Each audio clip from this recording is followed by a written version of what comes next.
Hey, and thanks for listening. This is Conversations, the True Voice Media podcast. I'm your host, Jeff Gibbard. Let's get started. This is episode 17 of Conversations, the True Voice Media podcast, and I have a guest on the line today named Tori Molnar, and I would like for her to introduce herself. Tori, take it away. My name is Tori Molnar, and I am a 17-year-old entrepreneur, blogger, and speaker. I blog for my own website, torimolnar.com, as well as the Huffington Post.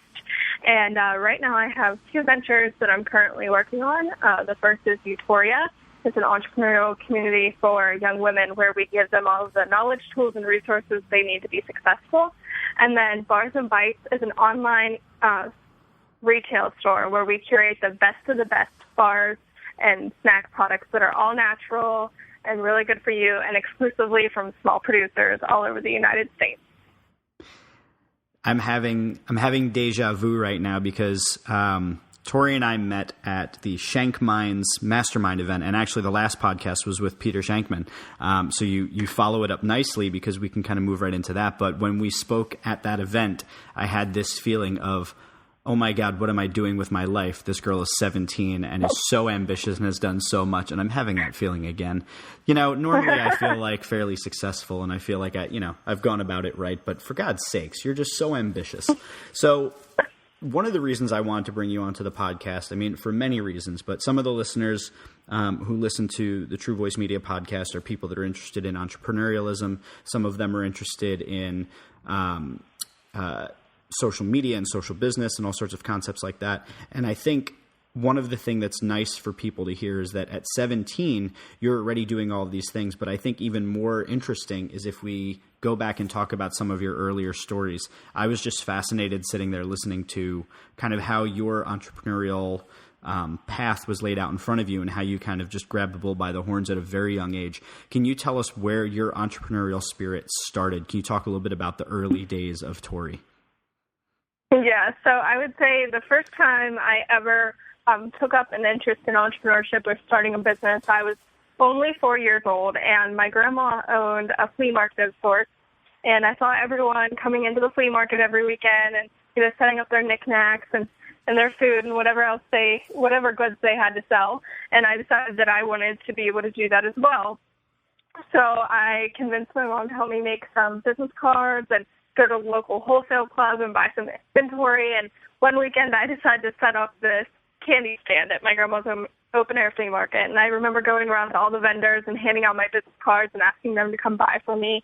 And, I was 4 years old at the time. I actually started kindergarten when I was 4, but, I still didn't know how to count change or, do any of those basic things that you need to be able to do to run a business. So I remember giving everyone a quarter every time they would come buy something from me, and by the end of the day I had also eaten all my inventory, so it didn't work out too well for me. It was my first failure, I think, but I definitely learned a lot from it.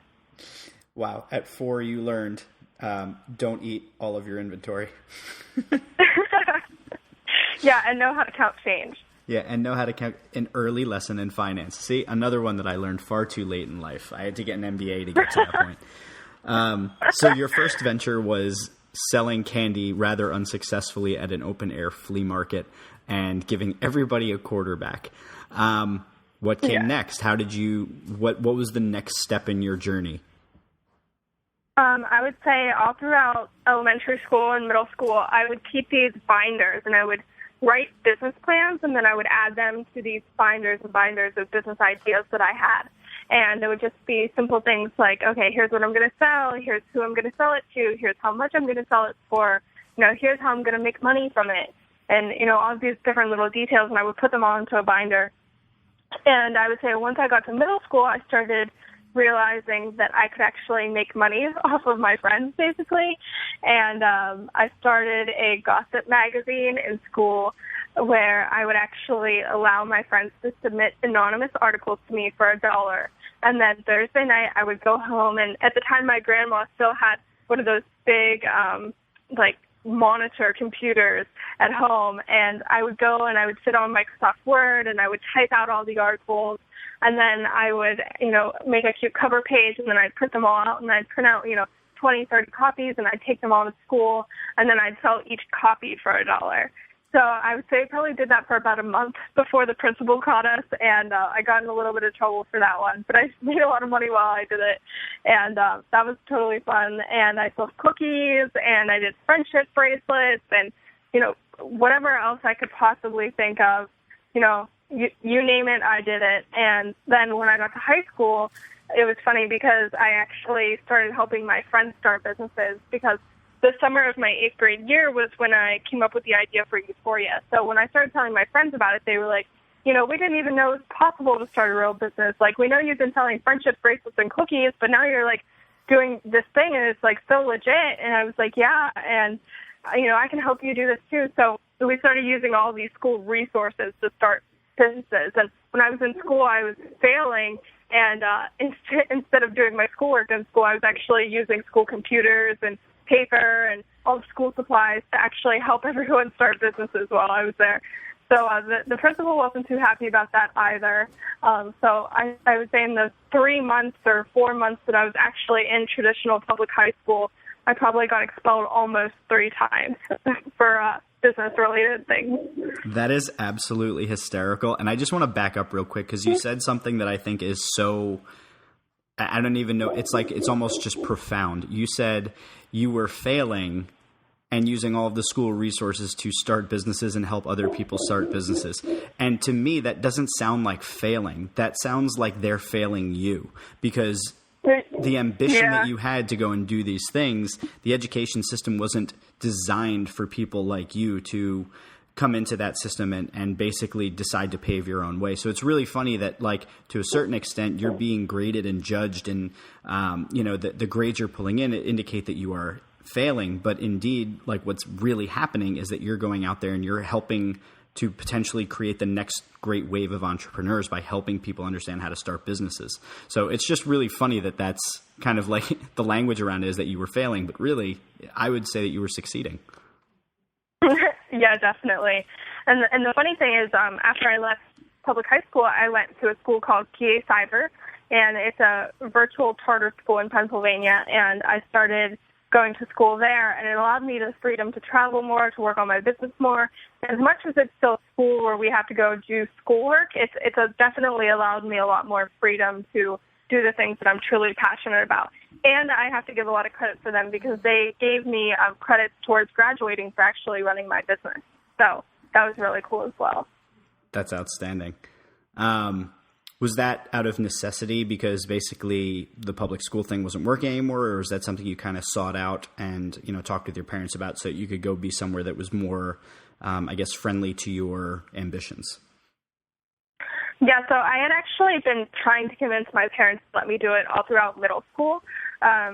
During my early years at elementary, I would say the first year of middle school, I was going to a private Christian school in the local area, and it was very small. There were 10 kids in my entire grade, and maybe 40 kids in the high school. So it was just used to very small class sizes. And then, about halfway through middle school, I transferred to regular public school, and it was just total culture shock.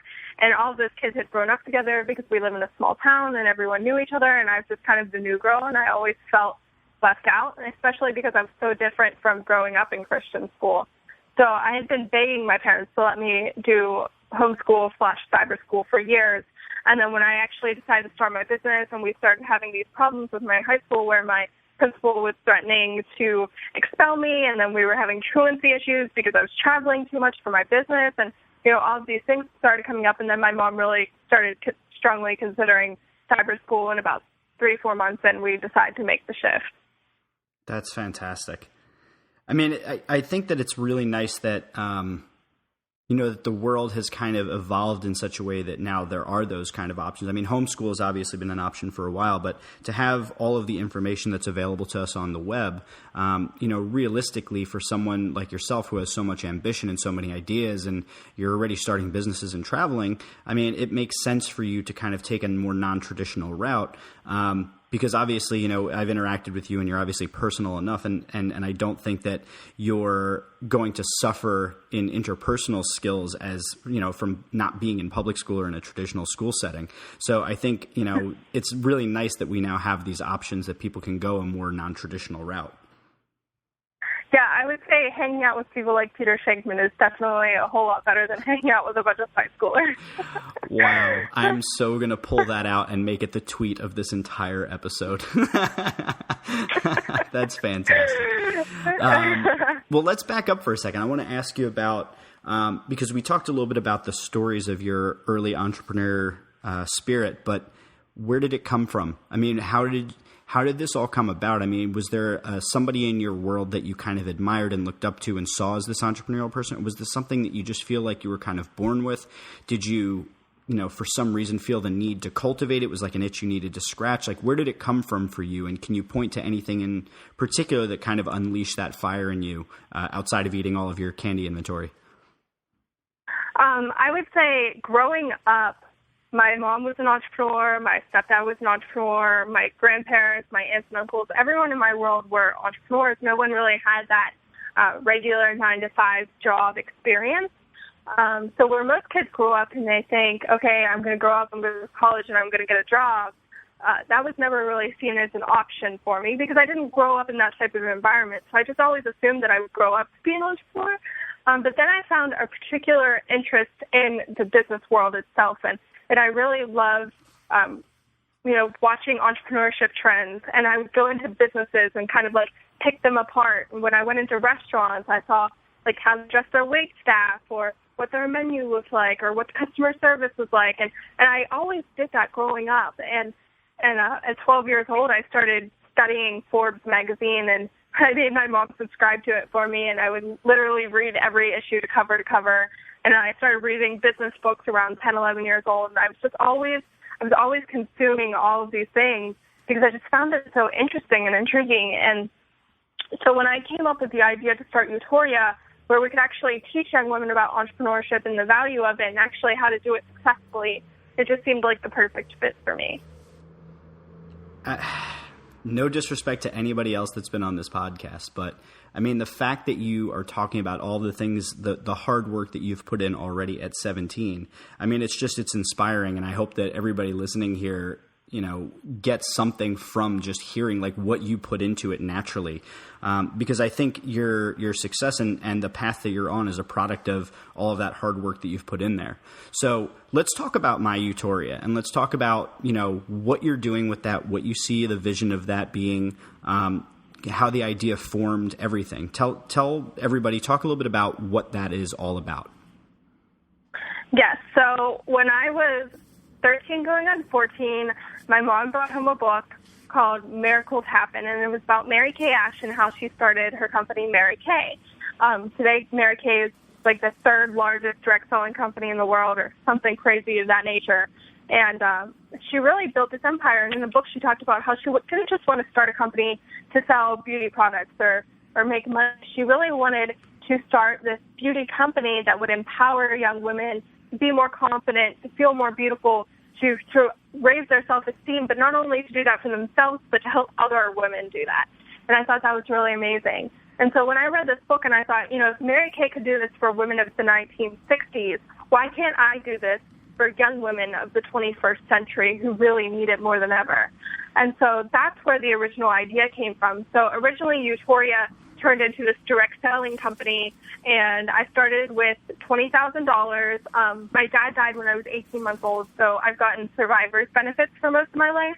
And when I was younger, my mom would put all that money into a savings account so that I could use it to start a business or go to college or whatever I decided to do. So when I decided I wanted to start Utoria, she gave me the $10,000 that had been saved, and then her and my stepdad also matched the investment, so I had the $20,000. And I used that. Obviously, $20,000 isn't enough to go partner with a manufacturer in China or in another country and start producing your own products. So I decided to go to people that were already manufacturing really great products and partner with them to distribute their products through our Utoria girls.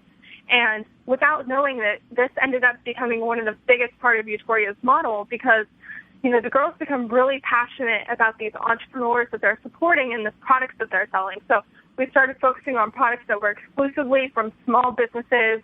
A lot of them are women entrepreneurs, teen entrepreneurs, products that do social good, made in America, all natural, organic, whatever it may be. So we really focus on quality products that come from quality people that have quality stories.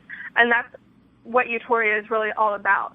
And since then, Utoria has evolved into so much more. My original vision for Utoria, even though it's a direct selling company, was to teach young women entrepreneurship, and that was always my number one goal.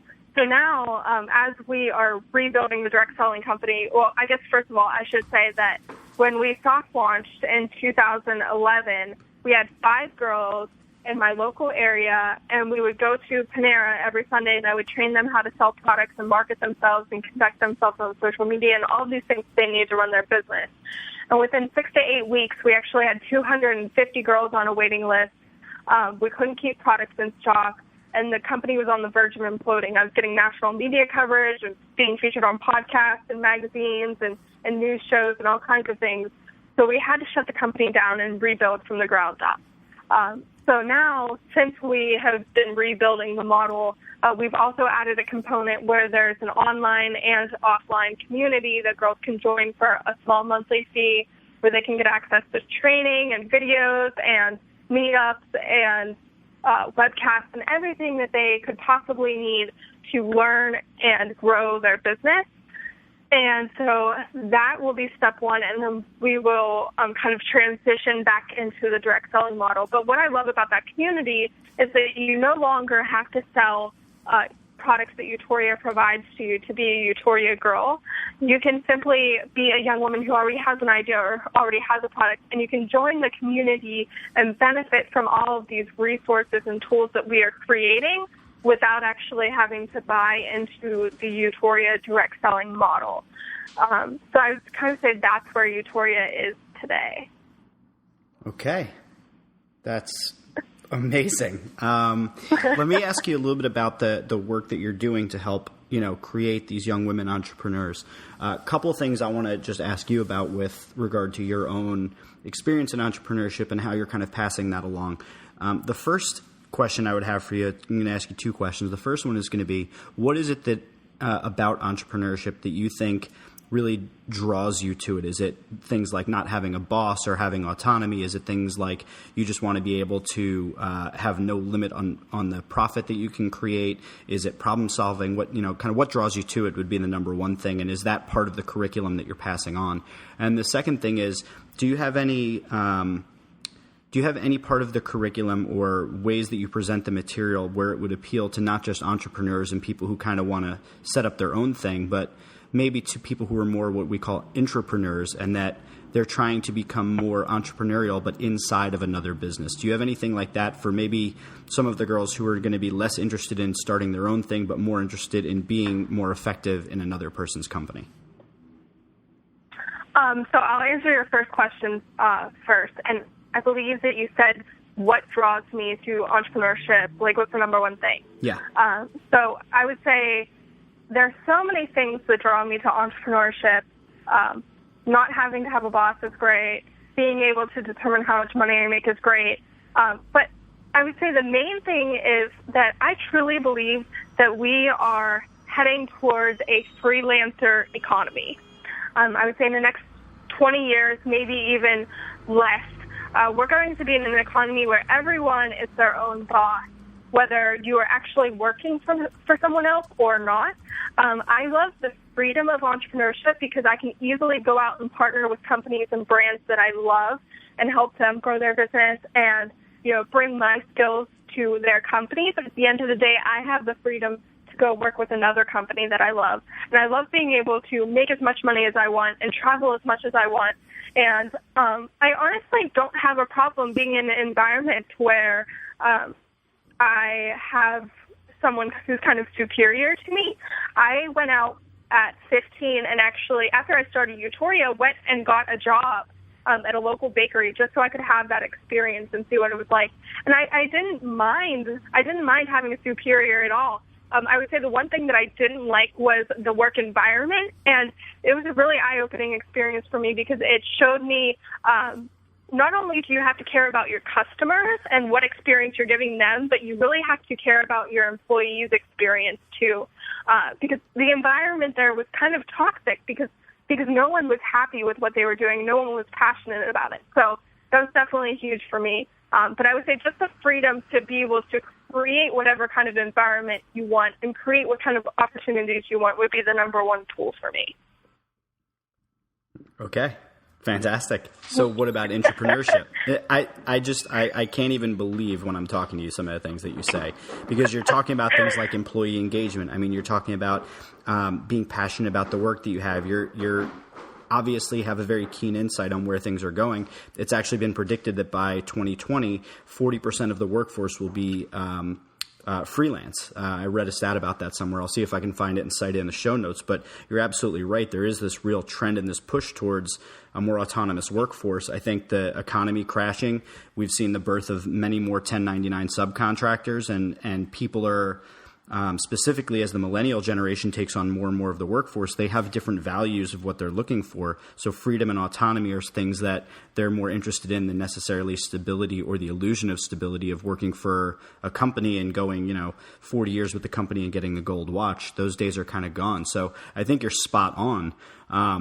So the sort of entrepreneurial imperative isn't so much like, do you want to be an entrepreneur, but are you ready for when you have to become one? Exactly. And I talk about this all the time, especially with teenagers that tweet me or email me or write me about how they're thinking about becoming an entrepreneur. And the number one thing that I always say is that I love entrepreneurship because entrepreneurship is the one job title that can have a million different job titles at any given time. Mm-hmm. You can be an entrepreneur and you can be a dog walker. You can be an entrepreneur and you can be a coder. You can be an entrepreneur and you can be a musician. It's really the one job that you can just mold to be whatever you want to be, and also that you can change at any given time. If tomorrow I decided that I wanted to go out and write a book and become an author, I could do that if I wanted to, because I have the freedom to create the life that I want. Well, please do that. Please write a book. I will absolutely immediately sign up to get an advance copy. So please do. I will absolutely do that. Yeah. So the second piece was, what about intrapreneurship? So, obviously not everybody is going to be a freelancer. And even if you work inside of a company, there's this opportunity to be a little bit more autonomous in your job, provided that the culture supports it. But how would you give advice to maybe someone who's in a family that's less supportive of the entrepreneurial lifestyle, and maybe for the kids that are kind of growing up to move into a position with a company, how do you teach them to at least unleash some of that entrepreneurial spirit while still working for other people? Yeah, I would say, this is a good one. One of the things that I always tell kids is that if you don't have the support group at home, you have to look outside of that and go find mentors. I was super lucky to have a girl like Tori Johnson become my first ever business mentor. And she's on Good Morning America and in Success Magazine, and she's started multiple multi-million-dollar companies. And, as much as I did have the support system at home, she was such a huge value to me because she was constantly giving me that outside perspective that I needed. So I think that's even more valuable when you don't have the support system, because then you have the person telling you that you can do it and helping you figure out exactly how to do it when you don't have people internally that will help you figure that out. And I would say Utoria definitely does have education, no matter if you're an actual entrepreneur or if you aren't, because where most direct selling companies focus on how to sell their product, that was something that I was really against, and that's why we started the community, because we're teaching girls how to do things like how to handle yourself on social media professionally, how to be more confident with yourself, how to negotiate. All of these skills that you can use whether you are in a workplace as an employee or you're actually running your own business or if you're doing some combination of the two. It's all about personal development and professional development. Awesome. Well, we're definitely going to have to include in the show notes ways for people to get involved and learn more about what you're doing. We talked a little bit about the BYOB series that you're doing. Can you talk a little bit about that just so people that are interested can know kind of what they're looking at? Yes. So when we were deciding to relaunch Utoria, I decided to start with this event series called BYOB, Become Your Own Boss. And basically what that is, it is a one-day workshop where we take girls literally from idea to profit ready in one day. And so we are partnering with entrepreneurs right now to sponsor a girl's admission to get to the event so that it lowers the financial barrier for her to start a business. I'm so thankful. We've set our first 2 dates. The first one is in Tampa on June 26th, and then the second one is actually going to be in Philadelphia on July 10th. And the Philly event is like huge right now, but we're also adding a few more dates for the fall, which is really exciting. In Tampa and in Philly, we have both Shopify and Fiverr backing the events, which is amazing. And they're providing all of these tools to help the girls start their business and get them off the ground. And I'm so thankful for that. And then in Philly, we're actually partnering with Philadelphia University to host the event there. So we definitely have some amazing companies on board. Amanda Steinberg, the founder of the Daily Worth, has personally sponsored a girl herself. And I'm so thankful for where these events are headed, and I think we're definitely going to change some girls' lives. That's amazing. And, when we get off this podcast, I want to make sure that we also set up some time for you and I to just chat about how we can support the event that you're doing in Philadelphia and who we can connect you to and how we can make this event even bigger and better and get more attention for it. So let's just make sure to do that after this podcast. I want to ask you just a couple more questions because I know that you have to go because you're a busy lady. So I want to be sensitive to your time and everything, but I do want to ask you a couple more things. So the one thing I want to ask you about right now is, aside from the things that you're involved in, if you look out and you look at trends that are happening in the marketplace and you think about some of the opportunities that are out there, what's something that you're really, really excited about that you're seeing that's coming up, that's out there that you really want to get on top of and have a hand in, or just something that you're excited about the effect it's going to have? I would say mobile business, as far as like pop-up shops and things of that nature, food trucks, mobile boutiques. Bars and Bites is actually going to be doing pop-up shops all over the country. That's one thing that I'm super, super excited about. And I would really love to dive into mobile development as far as building apps and things of that nature. I get really consumed in Apple's marketing, and I love that, one simple app can change a person's life. And I know there are a lot of apps that have changed my life, and I would like to be able to do the same for others. So those are two things that I'm really excited about right now. I would also say the travel industry. I'm actually getting ready to partner with EF Tours, the company that contracts with high schools and colleges to do international trips. And originally they started by doing trips for language clubs in schools. Like if you took French, you could go to Paris. If you took Spanish, you could go to Spain. And I'm actually partnering with them as they're diversifying their portfolio of the types of trips you can take. They're now offering service trips. We're working to create a business trip together where I'll actually be able to take 40 of our Utoria girls to a destination internationally somewhere and study local small businesses and see how they're similar and how they're different compared to small businesses in the U.S., and then also work on some personal and professional development things while we're there. That's so cool. One of our clients we've worked with in the past is STA Travel. They do a lot of study abroad programs and things like that. So if there's no conflict between the other partnerships you have, I'd love to make an introduction for you there as well. I think, anything I can do to help you succeed in all these things is absolutely my pleasure. So I want to wrap it up with you and ask you, if there's any kind of closing comments, things you want to let people know about, and then also if you could just tell people where they could go to be social with you and learn more about what you're doing and get connected with you. And we'll put it all in the show notes as well. Yeah. I don't think I have any extra comments unless you have any extra questions for me, but you can connect with me at Tori Molnar everywhere. Facebook.com/Tori Molnar, at Tori Molnar on Instagram and Twitter. My email is tori@myutoria.com.